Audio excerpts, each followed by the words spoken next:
So we come now to the last of the Chief Examiner's comments on the reading section. So this is focusing on question 4, which we know to be the comparing language use question. Typically, as I said to you earlier, this is the one that students find most difficult, and it's a shame because this is the one where most marks are lost. But we're going to get a lot of feedback now from the Chief Examiner and try and bear what he says in mind.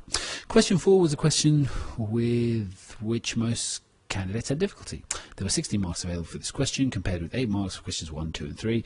The reason being that this question tested the candidate's ability to compare two texts by analysing the effects of the writer's use of language. So if you just think about that for a second, here we've got 16 marks going for the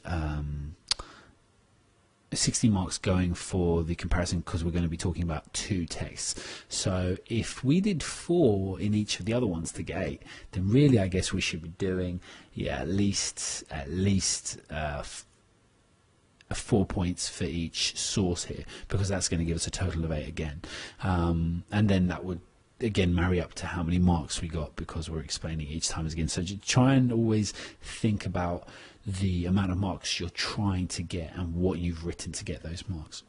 This was the language question. Examiners reported a number of problems. Sometimes candidates made general remarks about genre, purpose, audience and voice, often confused, without producing effective and succinct examples from the Everest text in support and without finding valid comparative aspects from the chosen text. Okay, so that sounds like it's all gone completely wrong. First of all, they didn't know what they were supposed to write, and second of all, they didn't back it up with anything.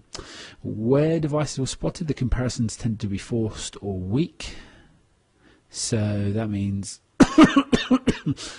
perhaps they were trying to force, for example, like an alliteration when there wasn't one,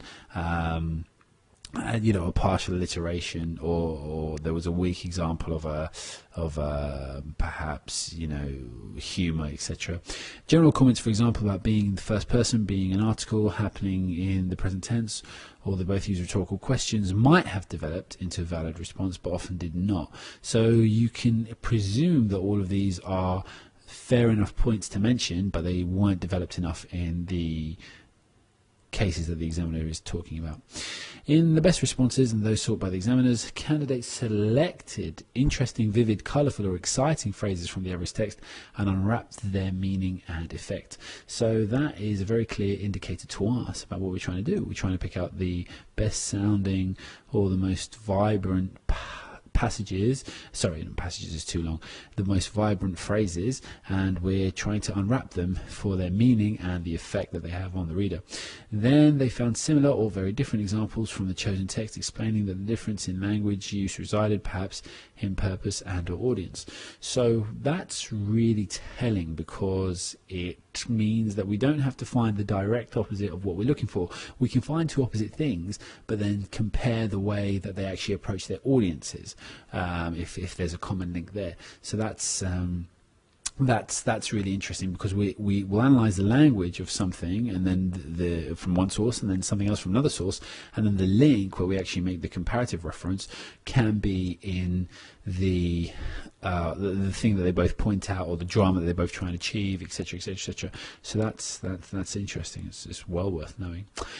Question 4 is designated the language question on this tier for the exam. This is a similar question currently in all the legacy exam papers. Candidates would benefit from specific and sustained coaching in the 2 skills tested here: the analysis of writer's use of language and how to compare the effects of that usage in different texts.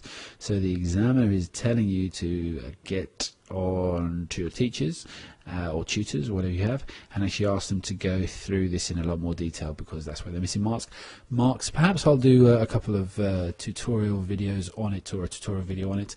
I've done model answers for this, which I'm going to go through within the next day, hopefully. So after that, I'll see how I feel about how well it's explained, because I think with the reference to the video earlier, we know now very much, I hope, what not to do, and then maybe if we see a lot of examples of what we should do, then maybe we can maybe that will be ironed out enough. But if you are confused on this section, please do look at the other videos, and obviously ask your teachers and tutors and the people who've been in charge of your education for years to you know, just make that bit a little clearer to you. So Looking at the next comment they had, this question was the most demanding of the questions in section A, despite it being built to some extent on the candidate's acquired knowledge and familiarity with the sources from previous 3 questions. So what they're saying there is that this shouldn't be that hard because the candidate has had to read the other 2 pieces, so they should have some ideas in mind already about what they could compare, what they could talk about. Some candidates achieved high marks for their response to this question, but many did not. If there was evidence of direct comparisons, far too often it focused on content or purpose and audience, not the language. So remember, your focus is language, and then afterwards you can compare through different things if that's your point of comparison, but it has to focus first and foremost on language. Furthermore, there was an obvious weakness in the candidate's ability to select the most appropriate quotations. Despite all 3 source texts, especially the nominated Claire Francis text being full of interesting, lively and vivid passages, candidates often chose peripheral examples such as pronouns or other single words. So what we're looking for in question 4, it seems, is phrases. We're looking at picking out phrases. So do I have that here? No, it must be in evidence, and I'm going to just put here use phrases, and we'll come to the rest of those in a second. Candidates often defaulted to quite empty comments about formality and informality, either without well selected examples or with examples which were not in fact supportive. Wow. Oh. So basically the candidates there were actually picking things out and then just throwing in examples or evidence that didn't actually support it at all. Those who did focus on language sometimes just listed linguistic techniques or devices without giving accounts of the effects and not comparing. So remember all the different parts that you have to pick out. You compare things in your essay. Remember, this one's going to be like a little essay. You kind of pick things out, make your introduction, and then pick something that's similar or different. Run with the comparison A B A B A B, and then always discuss the effects that it's actually having on the reader. Great. So fewer than 40% of the candidates achieve a mark out of 10 or so. Wow. Fewer than 40% of candidates achieved a mark of 10 out of the 16. Fewer than 40% achieved a mark of 10. So that means 60% of people got a C or below, and this is for a higher paper. So when you think about that, that wouldn't be enough for an A star, an A, or a B. So on this question really let everyone down. So anyway, so I guess that's just statistically affirming what we already know, that this is the hardest question, or this is the question that people find most difficult, should I say, and they're not prepared for it. This is just that too many candidates did not know how to address this question. No, right, sorry, we should have just read what he was going to say rather than say it. So the examiner tips then must support with evidence, use phrases, analyze phrases rather than just single words. The similarity difference can be in what is picked out, or in how it is used or who it is aimed at, but must focus on language first and foremost.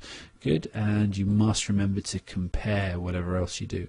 So I think that's really sound advice, and perhaps if we can get a load of mock questions up, or ask your teacher for a load of mock questions, then that's really going to help us kind of develop the response that we can go with here. Or perhaps someone's already done a couple and they want to volunteer some. If that's the case, that would save me a lot of typing.